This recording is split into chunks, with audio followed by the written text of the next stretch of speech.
You were rumored to be one of the rescue buyers of long-term capital.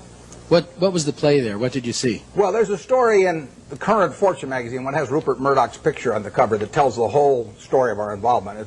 It's kind of an interesting story because it's a long story, so I won't go into all the background of it, but I got the really serious call about long-term capital about 4 weeks ago this Friday, whenever it was. It was my granddaughter. I got it in mid-afternoon, and my granddaughter was having her birthday party that evening, and then I was flying that night to Seattle to go on a 12-day trip with Gates to Alaska in a private train, all kinds of things where I was really out of communication. But I got this call on a Friday afternoon saying that things were really getting serious there. I'd had some other calls before that the article gets into a few weeks earlier. I know those people, most of them pretty well. A lot of them were Solomon when I was there. And the place was imploding, and the Fed was sending people up that weekend.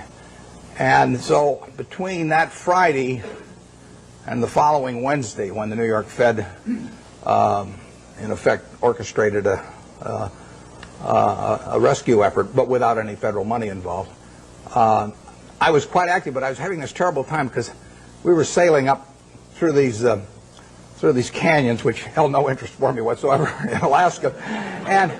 And the captain would say, you know, if we just steer over here, we might see some bears and whales. And I said, steer where you got a good satellite connection, because I want home. But we put in a bid on Wednesday morning.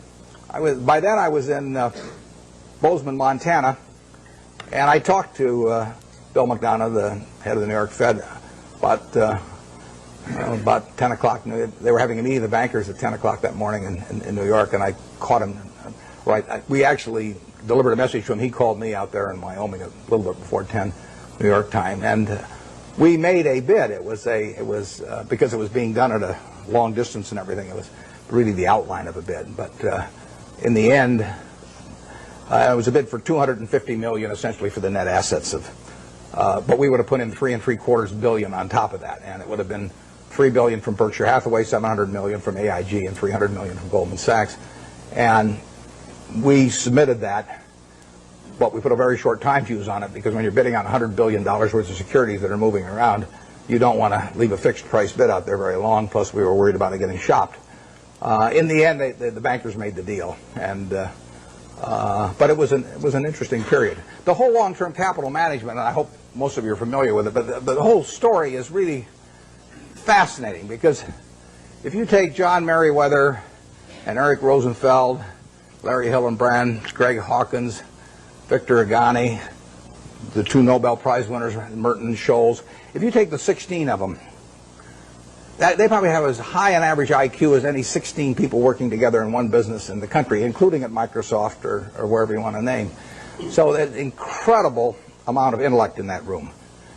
Now you combine that with the fact that those 16 had extensive experience in the field they were operating. I mean, this was not a bunch of guys who had made their money, selling men's clothing, and then all of a sudden went into the securities business or anything. They'd had in aggregate, the 16 had probably had 350 or 400 years of experience doing exactly what they were doing. And then you throw in the third factor, that most of them had virtually all of their very substantial net worths in the business. So they had their own money up, hundreds and hundreds of millions of dollars of their own money up, super high intellect, working in a field they knew, and essentially they went broke. And that to me is absolutely fascinating. I mean, if I ever write a book, it's going to be called Why Smart People Do Dumb Things. My partner says it should be autobiographical, but this might be an interesting illustration. And these are perfectly decent guys. I respect them, and they helped me out when I had problems at Solomon, and so they're not bad people at all. But to make money they didn't have and didn't need, they risked what they did have and did need. And that's foolish. That is just plain foolish. It doesn't make any difference what your IQ is. If you risk something that is important to you for something that is unimportant to you, it just does not make any sense. I don't care whether the odds are 100 to 1 that you succeed or 1,000 to 1 that you succeed. If you hand me a gun with 1,000 chambers, 1,000,000 chambers in it, and there's a bullet in one chamber, and you said, put it up your temple, how much do you want to be paid to pull it once? I'm not going to pull it. You can name any sum you want, but it doesn't do anything for me on the upside, and I think the downside's fairly clear. So I'm not interested in that kind of a game, and yet people do it financially then without thinking about it very much. There was a great book. It wasn't a great book. It was a great title. It was a lousy book written once with a great title by Walter Gutman. The title was "You Only Have to Get Rich Once." Now, that seems pretty fundamental, doesn't it? What difference if you've got $100 million at the start of the year and you're going to make 10% if you're unleveraged and 20% if you're leveraged 99 times out of 100? What difference does it make at the end of the year whether you've got 110 million or 120 million? Makes no difference at all. I mean, if you die at the end of the year, you know, the guy that writes up the story may make a typo and he may say 110 even if he had 120. So you've got nothing at all. You know, it makes absolutely no difference. It makes no difference to your family. It makes no difference to anything. And yet the downside, particularly managing other people's money, is not only losing all your money, but it's disgrace and humiliation and facing friends whose money you've lost and everything. I just can't imagine an equation that makes sense for. And yet 16 guys with very high IQs who are very decent people entered into that game.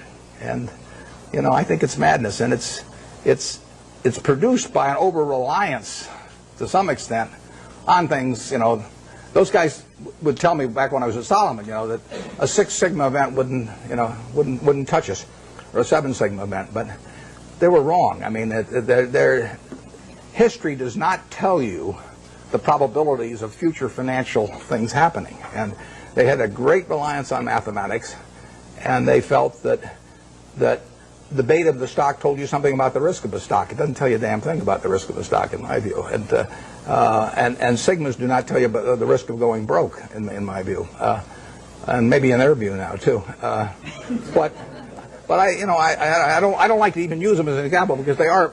I mean, the same thing in a different way could happen to any of us probably, where we really have a blind spot about something that's crucial because we know a whole lot about something else. It's like Henry Kaufman said the other day. He said the people who are going broke in this situation are just two types: the ones who knew nothing and the ones that knew everything. And it's sad in a way.